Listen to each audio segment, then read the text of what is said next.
This video tutorial will test your understanding of the concepts,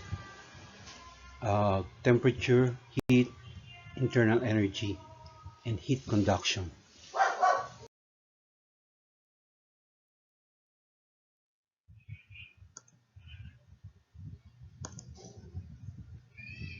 Question number 1. Compared to a glass of boiling water, a bucket of boiling water has A. Greater average kinetic energy, B. Less total molecular kinetic energy, letter C. The same amount of internal energy, or letter D. The same average molecular kinetic energy. If your answer is letter D, then you are correct. Temperature is a measure of the average, take note, average molecular kinetic energy of a given substance. So letter A is incorrect because it doesn't specify that the kinetic energy being referred to must be the molecular kinetic energy or average kinetic energy of each and every molecule that constitute a given substance. So letter C is not correct either because internal energy, okay, although internal energy depends on the temperature, but that is not exactly the same as just because the temperature is at 100 degrees Celsius, it doesn't mean that the internal energy for that amount of water is the same as that of a bucket of boiling water, right? So the best answer in fact is letter D.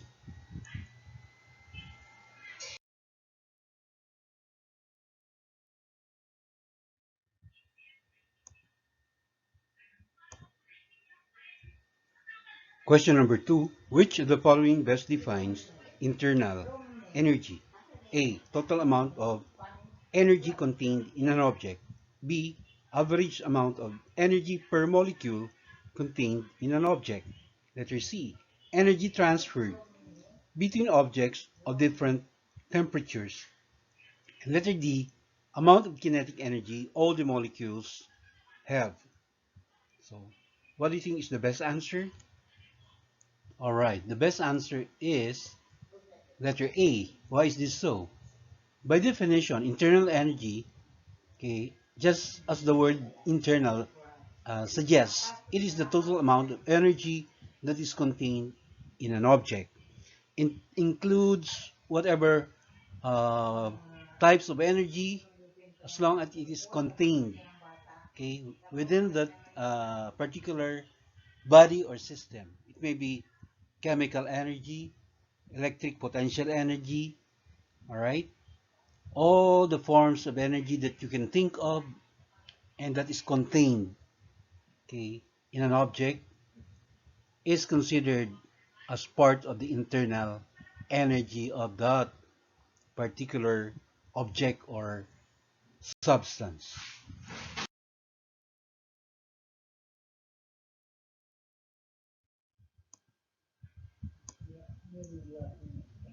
Question number 3. Body X is more massive than body Y. Initially, its temperature is lower than that of body Y. When they are brought in thermal contact, which of the following, 1, 2, 3, is or are true? Right? So, number 1, energy flows from body X to body Y. Number 2, energy flows from body Y to body X. Number 3, at thermal equilibrium, body X or both body X and body Y have the same temperature. Number 4, at thermal equilibrium, the internal energy of body X is less than what it had initially. Okay, so we are looking for one or more correct statements. Which among these statements, okay, is or are true statements? So, if your answer is, okay, let's look at number one. First, energy flows from body X to body Y. Okay, the zeroth law of thermodynamics tells us that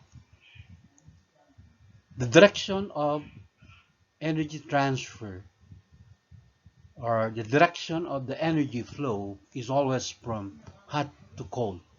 Okay, from a body with a higher temperature to a body with a lower temperature. Okay, now another important concept to consider is that internal energy, okay, is dependent on the number of molecules contained in a body. So the more molecules we say, the greater is the mass. So analyzing the statement once again, notice that statement 1 and statement 2 contradict each other. Okay, and if you look at the statement, which between body X and body Y initially, okay, has the higher temperature. All right, so the key word here is that body X, okay, body X temperature initially is lower. All right, so in other words, it is body Y, okay, that is at a higher temperature to begin with, and therefore the direction of the heat flow, if they are brought to what do you call this, thermal contact, then the energy will flow from body Y to body X. Okay, that makes statement 2 correct, but not statement 1. And analyzing statements 3 and 4, or statement 3, at thermal equilibrium, both X and Y have the same temperature. All right? So when you say thermal equilibrium, it is that final temperature, okay, that both systems or bodies will achieve or will attain after the exchange of energy, okay, between the hot body and the cold body, okay, when the transfer of energy stops, okay, we call that method of energy transfer by virtue temperature difference as heat. So when heat stops, we say that both bodies X and Y will achieve what we call thermal equilibrium. So is that statement number 3 true or false? All right. Based on what I just said, we can consider statement number 3 to be correct. But what about number 4? At thermal equilibrium, the internal energy of X is less than what it had initially. Okay? So, if you look at again the statement, uh, body X starts with a temperature that is much lower, okay, compared to body Y. So, in other words, at thermal equilibrium, we can say that body X has absorbed some amount of energy because of the energy that is transferred by body Y to body X.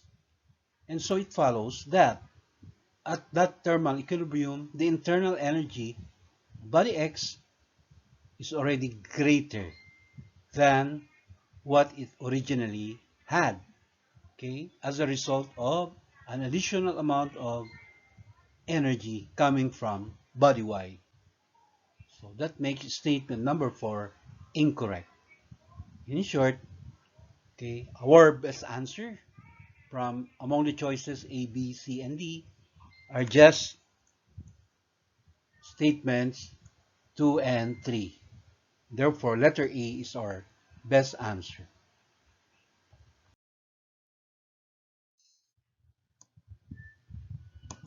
Question number 4.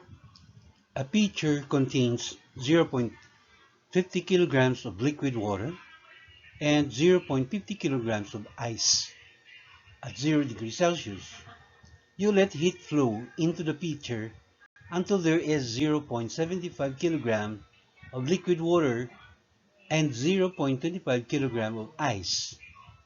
Now, during this process, the temperature of the ice-water mixture blank, which of the following will make this statement correct?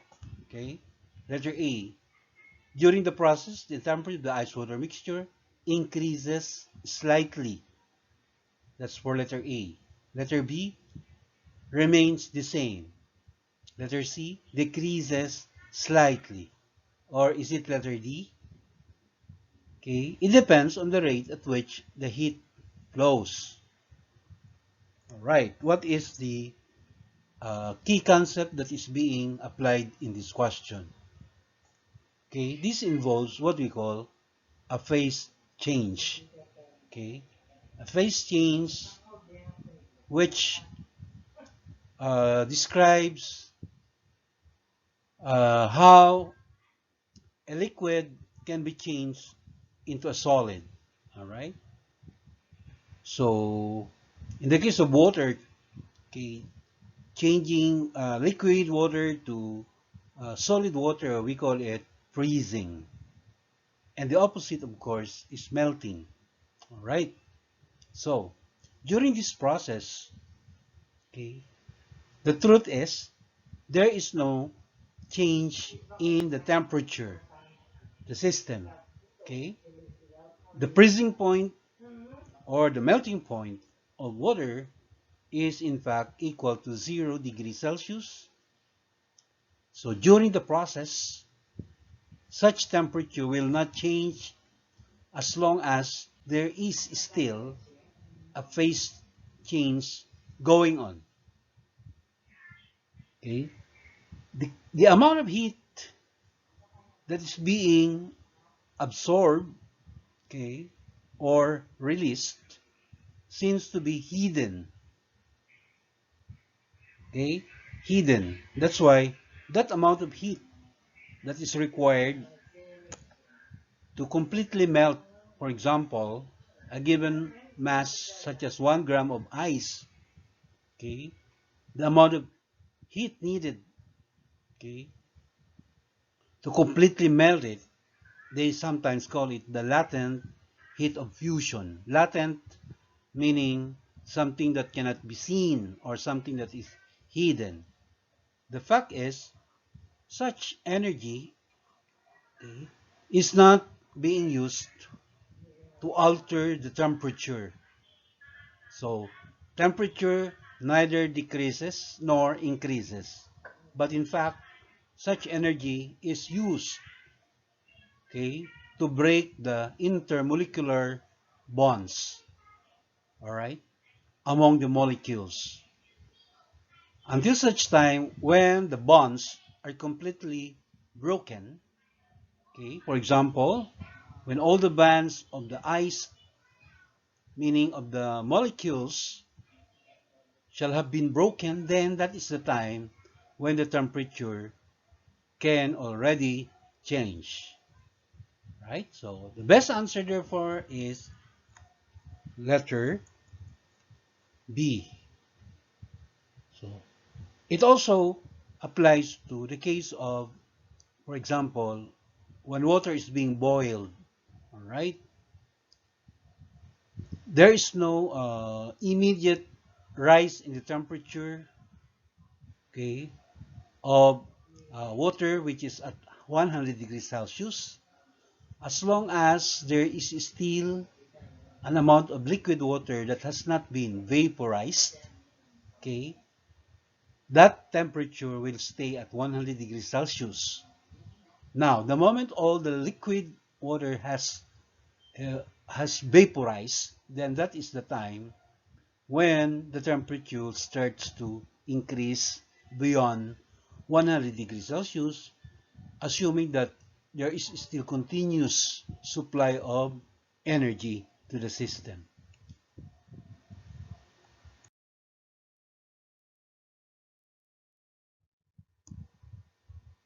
Question number 5. A substance has a melting point of 60 degrees Celsius and a boiling point of 200 degrees Celsius. Okay, this means that, letter A, at 200 degrees Celsius, the substance is changing phase from solid to liquid. Letter B, at 60 degrees Celsius, the substance is changing phase from liquid to gas. Letter C, the substance is a solid at 180 degrees Celsius. And letter D, the substance is a liquid at 110 degrees Celsius. All right. So, when we say melting point, okay, or freezing point, a substance at its melting point or freezing point is actually changing phase either from solid to liquid or from liquid to solid. While when it is at its boiling point, it is changing phase either from liquid to gas or from gas to liquid. Alright, so these are the meanings of phase change at a freezing point as well as at boiling points. So analyzing the options, that will make option letter A and letter B incorrect, right? 200 degrees is the boiling point of this substance. So, but it says here, it is undergoing phase change from solid to liquid. So that is not the meaning of what you call vaporization or condensation. Okay, it's not changing from solid to liquid. It's in fact changing phase from liquid to gas or from gas to liquid. That's also true for letter B. At 60 degrees, it's not changing phase from liquid to gas or vice versa, but it's in fact changing phase from either solid to liquid or liquid to solid. Now, letter C, the substance is a solid at 180 degrees Celsius. Notice that 180 degrees Celsius is between 60 degrees Celsius and 200 degrees Celsius. So it cannot be a solid at that temperature.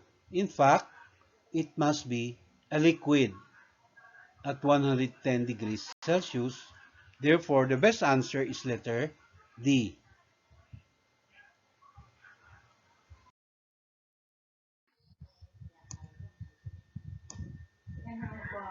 Question number 6. Complete the following statement. A temperature decrease of 30 Celsius degree is equal to a temperature decrease of, is it letter A, 86 degrees Fahrenheit? Letter B, 30 Kelvin. Is it letter C, 30 Fahrenheit degrees?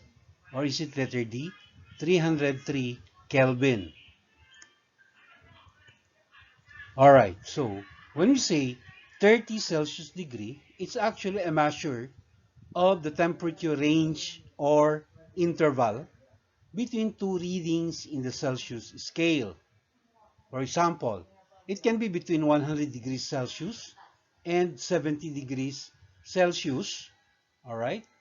Or probably between 0 degrees Celsius and negative 30 degrees Celsius, okay? Notice that these examples show the difference between thermometer readings, okay? Whose difference is exactly 30 Celsius degree or degrees. Now, when we convert 30 Celsius degree, or using our first example, all right, from 100 degrees Celsius, a decrease to 70 degrees Celsius, when converted to Kelvin, okay, 100 degrees Celsius is equal to 373 Kelvin, while 70 degrees Celsius is equal to 340 Kelvin. So the change in temperature delta T, we just subtract 100 degrees Celsius minus 70 degrees Celsius will give us 30 Celsius degree. Take note how it is written, 30 Celsius degree and not 30 degrees Celsius. Okay, those two are not equally or are not exactly the same. 30 Celsius degree is already pertaining to the difference or to the interval between two actual temperature readings. And that is what is given in the question, 30 Celsius degree, which in the Kelvin scale could also mean that the delta T is 373 Kelvin minus 340 Kelvin, which is equal to 30 Kelvin. And that makes the best answer for this question is letter B.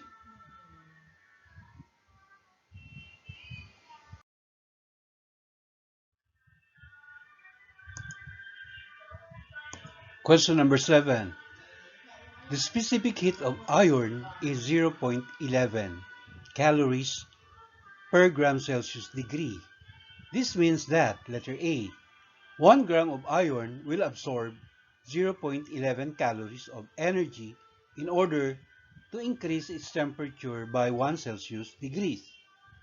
Letter B, a 2-gram piece of iron will release 0.22 calories of energy to decrease its temperature by 1 Celsius degree. Letter C, 1 gram of iron at 150 degrees Celsius will release 1.1 calories of energy in order to drop its temperature to 140 degrees Celsius? Or is it letter D? All of the above statements are correct. Now, we need to do some simple calculation here, okay? Using the formula for finding the amount of energy, thermal energy that is given off, okay, by a substance in order to change its temperature, which is equal to mc delta T, okay, where m is the mass of the substance, letter C is what we call the specific heat capacity of that substance, and delta T is the temperature change. So, in letter A, or option letter A, we have the mass 1 gram, all right? And the specific heat capacity of iron is 0.11 calories per gram Celsius degree, and its change in temperature is 1 Celsius degree. So if you're going to multiply these numbers, you're going to get as the value of Q, which is equal to 0.11 calories. All right? So that's exactly what is specified in the question. Okay? So it looks like letter A is a correct statement. How about letter B? Doing the same process, we multiply the given mass, which says 2 grams. All right? Specific heat is still that of iron, and the change in temperature is still 1 Celsius degree. So again, multiplying the given mc delta T, we still get 0.22 calories. In short, statement letter B is correct. And finally, letter C, 1 gram of iron, okay, still iron, therefore, specific heat use is still 0.11 calories per gram Celsius degree. And uh, it says there that the temperature, okay, has dropped from 150 degrees Celsius, it drops to 140 degrees Celsius. So for a difference of 10 Celsius degree. And then again, multiplying the mass times the specific heat and the delta T, again, okay, we will get 1.1 calorie, which is what is specified in letter C. In short, C is also a correct statement. Therefore, our answer is all of the above, A, B, and C are correct statements.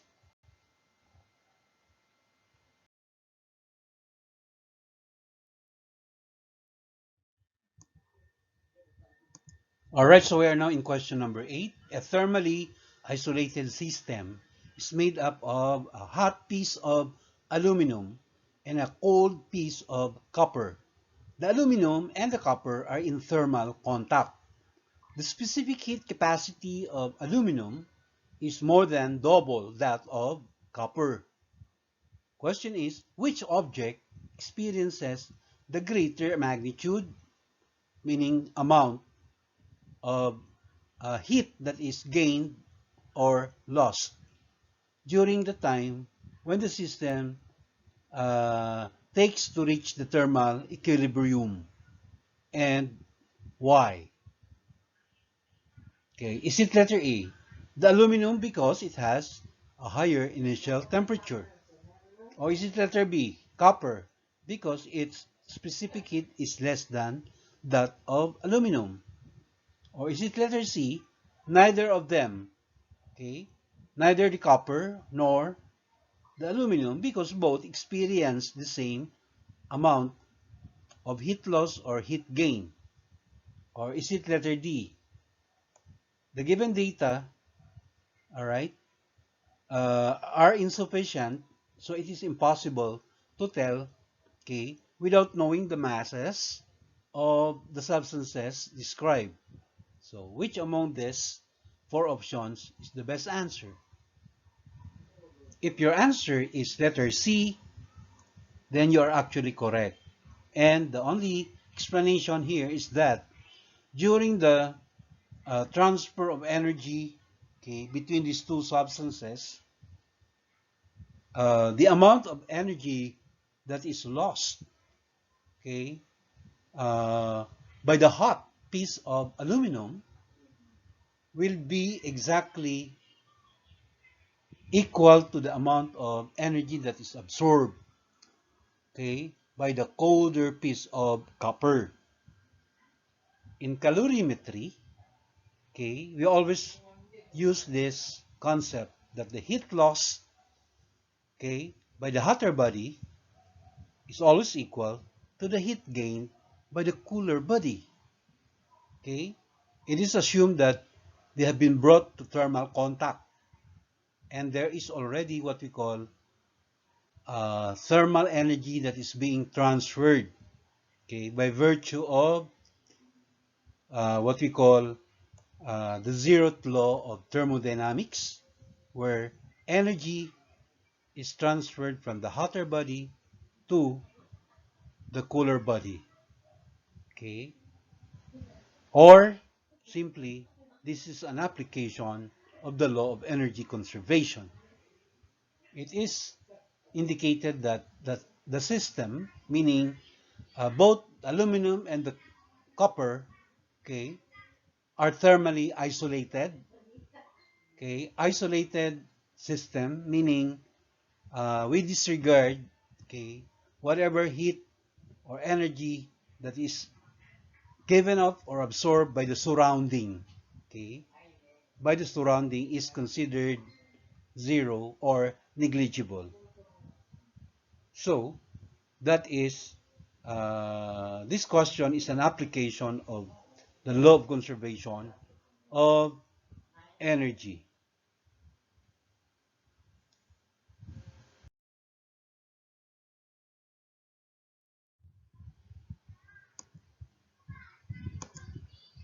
This is question number 9. All right, so we have a chunk of ice whose initial temperature is negative 20 degrees Celsius, and it is added to a thermally insulated container of cold water whose temperature initially is 0 degree Celsius. Question is, what happens in the container? Okay, when the chunk of ice is already added to a thermally insulated container of cold water at 0 degrees Celsius, what's going to happen? Is it letter A? The ice melts until thermal equilibrium is established. Letter B. The water cools down until thermal equilibrium is established. Letter C. Some of the water freezes and the chunk of ice gets larger. Or is it letter D? Some of the ice melts and the equilibrium temperature reached is equal to 0 degrees Celsius. All right. So, again, this is an example of the law of heat exchange. Okay. An application also of the zeroth law of thermodynamics, and at the same time, the law of conservation of energy, which in thermodynamics is also referred to as the first law, okay, of thermodynamics. Now, let's analyze. Okay, this is what happens. To reach thermal equilibrium, all right, we have to define what we mean by thermal equilibrium here. This simply means that both the ice and the cold water will be reaching a thermal equilibrium where the final temperature must be equal to 0, all right, 0 degrees Celsius. And that 1 gram of ice, okay, for 1 gram of ice, uh, it needs to absorb an amount of energy which we will call Q1, okay, just to increase its temperature to 0 degrees Celsius. Remember, its initial temperature is negative 20 degrees Celsius. Now, in order for this amount of ice, okay, to melt as it absorbs energy, it first has to increase its temperature from negative 20 degrees Celsius to 0. And that requires a certain amount of energy, whose amount will be computed like this.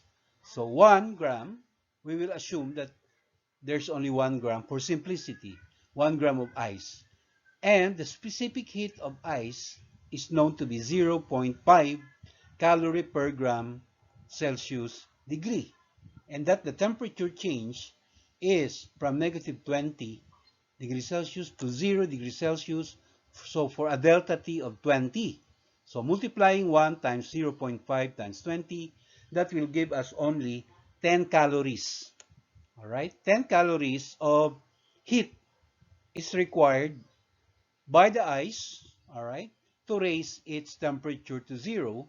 Once it absorbs 10 calories, its temperature now is equal to 0 degrees Celsius, but it still remains to be frozen water. Okay? Frozen water, in other words, it is still in the form of ice. Now, uh, how many calories is needed? How many calories is needed for that 1 gram of chunk of ice to completely melt? Okay? We need 80 calories. That is, in fact, what we call the heat of fusion of ice. For every gram of ice, it requires 80 calories. It has to absorb 80 calories of heat in order to melt at 0 degrees Celsius. Now, the given amount of liquid water, let's assume again that the mass is also equal to 1 gram. All right? Such amount of 1 gram of liquid water, in order for it to freeze completely, it has to release also the same 80 calories. 80 calories of heat should be given up or liberated by that liquid water in order for it to completely freeze. Okay?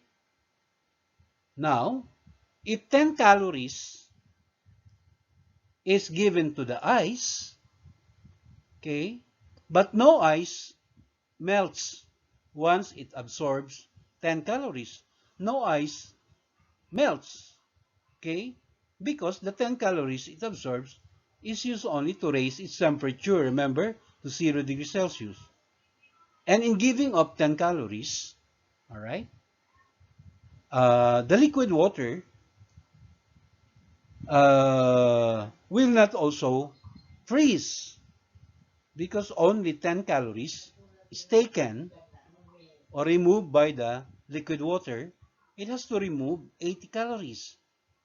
But somehow there is a certain amount of water that freezes. Okay, how much? It's only about 1/8 of its original amount. Okay, for example, original amount of the liquid water is 1 gram. So only 1/8 of that 1 gram will freeze. Okay, at 0 degrees or degrees Celsius. In other words, okay, analyzing this whole paragraph here and also the given choices, okay, our best answer, okay, is letter C. Only some of the water freezes, okay, and that since a part of the liquid water has frozen, okay, and became ice, but none of the original chunk of ice melts. In short, okay, the amount of chunk of ice, in fact, has increased.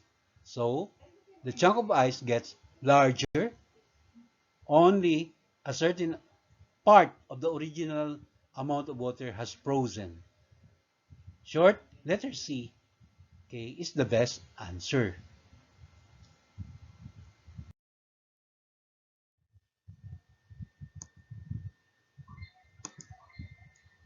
This is not the last question. Okay, two bars are placed between plates whose temperature are labeled T hot and T cold. The thermal conductivity of bar 1 is 6 times that of bar 2, or K1 equals 6K2. But bar 1 is only 1/3 the cross-sectional area, that is A1 is equal to 1/3 A2. Ignore any heat loss through the sides of the bars. Which one of the following correctly describes the heat conducted by the bars in a given amount of time? Okay, letter A, Q1 is equal to 1/4 Q2. Letter B, Q1 is equal to twice Q2. Letter C, Q1 is 1/2 Q2. And letter D, Q1 is 4 times Q2. Alright, so uh, as given in the illustration, we are talking about uh, what you call the rate of heat being conducted, okay, from one what you call one plate, considered the hot plate, to the second plate whose temperature is much lower. All right, so the red plate is considered of a higher temperature compared to the blue. All right, plate. Now, uh, bars 1 and 2, okay, are used as what we call conductors of the heat. All right, so once this conducting bar connects the two plates, okay, thermal energy starts to be transferred from the hot plate to the cold plate. Okay, and that's also true for the other conducting bar. Okay, now the amount of heat that is being conducted, okay, and uh, what do you call the rate of conduction can be represented as Q divided by T. All right, meaning to say the amount of heat per unit time. All right, so they can use actually the formula for what we call heat or rate of heat conduction. Okay, the rate of heat conduction is just labeled as capital Q divided by time T, also known as rate of heat conduction. And it is equal to a constant known as thermal conductivity of a material, all right, multiplied by the area, the cross-sectional area of the conducting medium, multiplied by the change in temperature, delta T, or the difference in temperature between the two bodies. In this example, the two bodies concerned are the parallel, the plates, okay, the hot plate and the cold plate, okay. They are of difference, or they have a difference in initial temperature. So the moment they are made to, what do you call this, to touch each other by having a conducting medium, then energy starts to transfer from the hot body to the cold body. Okay? So, it is said that the conductivity constant for bar 1 is 6 times greater, okay, than that of conductivity, that of the conductivity of bar 2, or K1 is equal to 6 times K2. So in our short and very quick calculation or computation, we just put here 6. That refers to the K comparison of K. 6 times that of Q2. All right, we put it here 6. But whose cross-sectional area is only 1/3. All right, so A1, the area cross-sectional area of bar 1 is 1/3 that of Q2. In short, okay, we will be multiplying 6 times 1/3. All right, and that gives us the comparison between Q1 and Q2. That is, Q1 is equal to twice the value of Q2. So therefore, our best answer is letter B. Right? So, this concept about thermal conduction, one of the three modes of heat conduction, the other two are convection and radiation. Okay? So, for conduction, this is the formula to be used. And uh, for example, if you are talking about uh, the rate of heat being conducted during summer months from the outside to the inside of your house. All right. So we know that uh, during summer months, okay, the temperature gets so high, uh, meaning to say, even inside your house, okay, you cannot sometimes tolerate the heat. So there is a need for you to use air conditioners. All right, and you must have noticed that uh, if the temperature difference between the outside and the inside is quite large, delta T is quite large, then it means that the rate of conduction of heat, okay, from the outside to the inside will be quite long, okay, to happen. All right.